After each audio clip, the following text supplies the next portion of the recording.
دوستوں ایک بڑی خبر ہے، یمن کے حوثیوں نے ایک بار پھر میزائل سے حملہ کیا ہے اور ایک بار پھر نشانہ بنا ہے ایک جہاز، ایک ٹینکر۔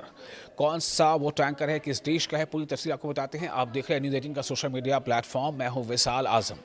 یمن کا بڑا دعویٰ سامنے آیا ہے، سعودی عرب کے 8ویں آئل ٹینکر کو بیلسٹک میزائلوں سے نشانہ بنانے کا یہ اعلان ہے۔ بحر احمر یعنی لال ساگر میں کشیدگی خطرناک حد تک بڑھ گئی ہے۔ یمن نے کہا ہے کہ سعودی آئل ٹینکرز کا راستہ ہر قیمت پر روکا جائے گا۔ بحر احمر یعنی ریڈ سی ایک بار پھر عالمی توجہ کا مرکز بن گیا ہے، جہاں یمن اور سعودی عرب کے درمیان کشیدگی ایک نئے مرحلے میں داخل ہوتی دکھائی دے رہی ہے۔ یمن کے مسلح افواج نے ایک ایسا دعویٰ کیا ہے جس نے پورے ریجن میں تشویش کی لہر دوڑا دی ہے۔ یمنی مسلح افواج جسے YAF کہا جاتا ہے، YAF یعنی یمنی مسلح افواج یعنی یمن آرمڈ فورسز کے ترجمان یحییٰ سری نے اعلان کیا ہے کہ شمالی بحر احمر یعنی لال ساگر میں ینبع کے ساحل کے قریب سعودی آئل ٹینکر وفا کو کئی بیلسٹک میزائلوں سے نشانہ بنایا گیا۔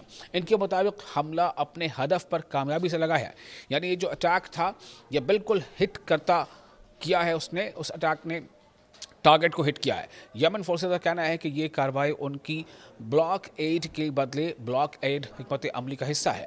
ان کے مطابق سعودی عرب نے برسوں سے یمن پر جو محاصرہ قائم کر رکھا ہے، اس کے جواب میں اب سعودی تیل بردار جہازوں کو یعنی آئل لیڈن ٹینکرز کو بھی نشانہ بنایا جا رہا ہے۔ یمنی بیان کے مطابق 22 جولائی سے شروع ہونے والے اس بحری مہم کے دوران یہ سعودی عرب کے 8ویں آئل ٹینکرز پر حملہ ہے۔ جی ہاں، 8ویں آئل ٹینکرز پر حملہ ہے یمن کی طرف سے۔ مزید یہ دعویٰ بھی کیا گیا ہے کہ 29 دیگر آئل ٹینکرز کو باب المندب کی اسٹریٹ یعنی آبنا سے گزرنے سے روک دیا گیا ہے، جس کے بعد انہیں بحر احمر یعنی لال ساگر یا بحر عرب سے واپس لوٹنا پڑا ہے۔ یمنی ترجمان نے کہا ہے کہ سعودی عرب اب اپنے آئل ٹینکرز کو متبادل راستوں سے بھیجنے کی کوشش کر رہا ہے، آلٹرنیٹ روٹ سے بھیجنے کی کوشش کر رہا ہے، لیکن ان کی فورسز ان تک رسائی کے تمام راستے بند کرنے کا ارادہ رکھتی ہیں۔ یہ اعلان ایک دن بعد سامنے آیا ہے جب یمنی فورسز نے دعویٰ کیا تھا کہ انہوں نے نجران ایئرپورٹ پر موجود ایک حساس ٹارگٹ کو ڈرون حملے میں نشانہ بنایا۔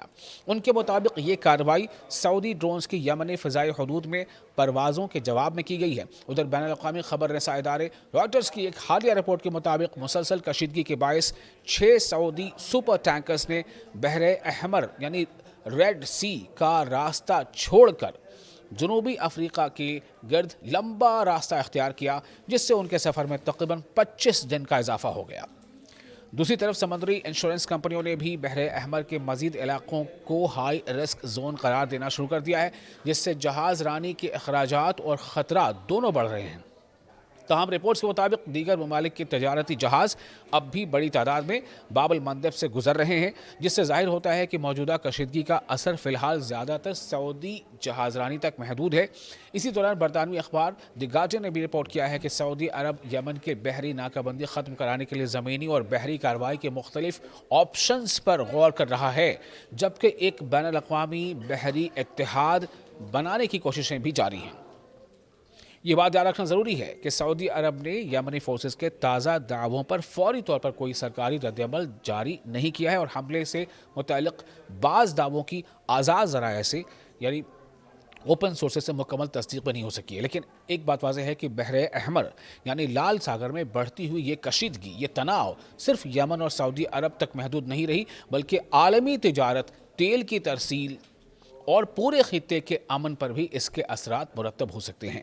آنے والے دنوں میں صورتحال کس سمت جاتی ہے، اس پر پوری دنیا کی نظریں جمی ہوئی ہیں۔ آپ کو یہ ویڈیو کیسا لگا؟ آپ اپنے تاثرات کامنٹ باکس میں شیئر کر سکتے ہیں۔